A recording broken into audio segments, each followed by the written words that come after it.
I'd say about 75% of the true friends that I had growing up ain't here no more. All right, guys, today we got a special guest in the house. This man has not done many in-depth interviews, so I feel very lucky to have him here today. Very underrated MC, Miilkbone. Still playing the palm? What up? It's good, man. How you doing today? Everything's everything. Everything is every day differently, but still all the same, no matter what. So let's start at the beginning, man. Here You're we go. originally from New Jersey. Yep. Which part of Jersey? Perth Amboy. Okay. And what did your parents do for work when you were growing up? Unemployed. They were separated, so I only lived with my mom. Okay. And you didn't have a relationship with your dad? Of course. On the weekends. On the weekends, okay. Yeah. And did you have any siblings growing up? Yeah, I got 2 sisters. What was the relationship like with your sisters growing up? It was great. I mean, but growing up, it was, like me being in the house, the same as it is now. Like growing up with all girls, like I'm the outsider. And even now, I got 2 daughters. And the only male I got in the house is one of my cats. That's it. So a lot of estrogen in the house. A hell of a lot. Okay. Wait. And what was your relationship like with your mom growing up? Like, were you guys really close? We were close because I was the only boy, so I was the favorite because I'm her only boy. But there Right. was a lot of misunderstanding because she didn't understand like why I was always out there not doing what was expected with that the rest of the family did. And I was I guess the outsider in the house, like as normal. Wasn't nothing new. It was bad back then, but now I understood everything. But still, it is what it is.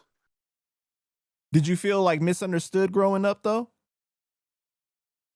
Every day, Every day. no matter what.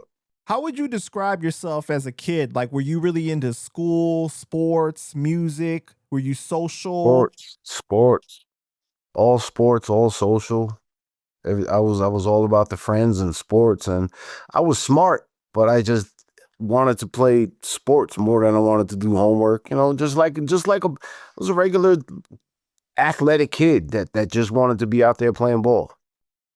Mm-hmm. Did you find that school was like boring for you? Like, was it moving too slow? Nah, school was my way out of the house. That's where my development came. School. Got you. Okay. And you're born in what, 74? 74. 74, right? Yeah. So growing up in New Jersey at that time in the 70s and in the 80s, what was it like?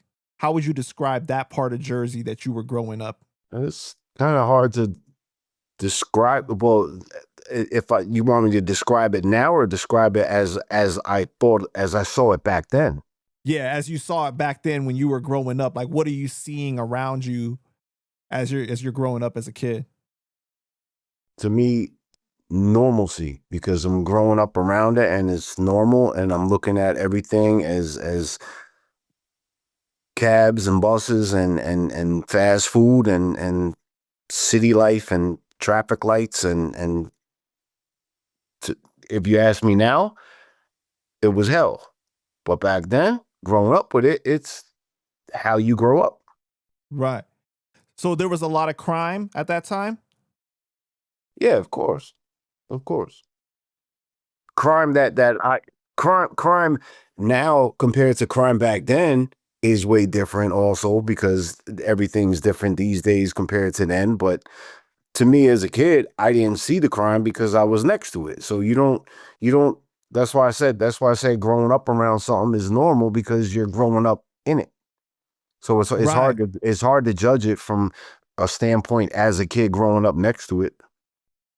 So everything was like normalized to you then Of because course. like obviously this is what you're seeing on a regular basis, right? But you're growing up in some real harsh times like the 80s is the crack era and everything. Like what are you seeing And how do you feel that that impacted you on a regular basis? It actually, you know what's crazy is it because especially now that as I grew, I started looking back and I started seeing, oh, that's what it was. That's what was happening. Because you don't realize it as a kid, but then when you start growing, then I start looking back and I'm like, oh shit. But as a kid, I knew something was wrong, and that's why it always pushed me to be more athletic and be in the parks and just try to stay away from the streets and just be an athlete because all I did was watch sports because of my dad. He was football, baseball, and no matter what. But I just and all my friends were all athletes, so we just wanted to play sports. And I knew the drug thing wasn't doing the drug thing wasn't for me. I was always afraid of it, so it always pushed me into the sports. But I never really put even though I grew up next to it with everybody doing things, and I saw things that were developing, but I never put two and two together until I actually was a part of it or a victim of it. So, or a result of it, put it that way. And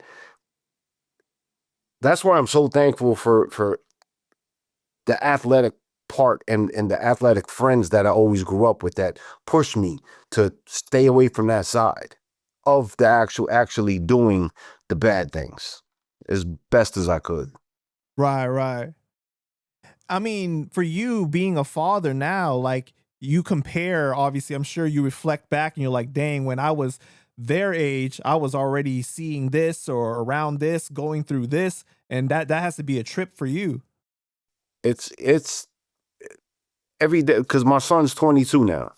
My son is 22, and I'm so glad that I raised him away from all that because I was enough of a result of don't get into this, and I pushed him all the way into sports.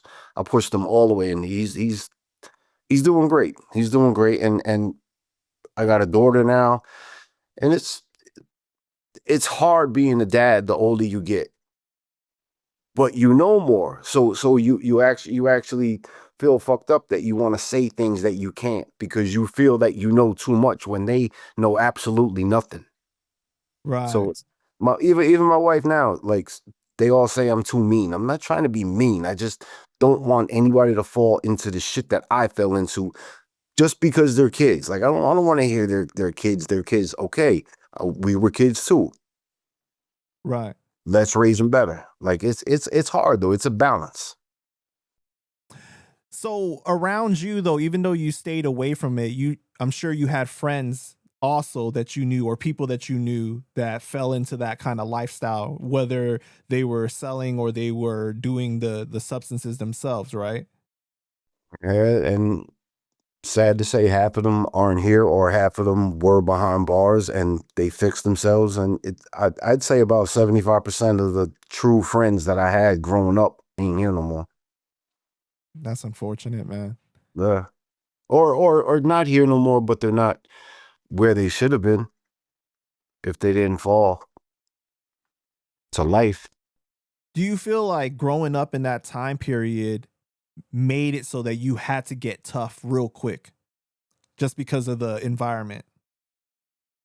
I I couldn't even answer that because I just ended up that way. I just ended up being a part. I always hung out with the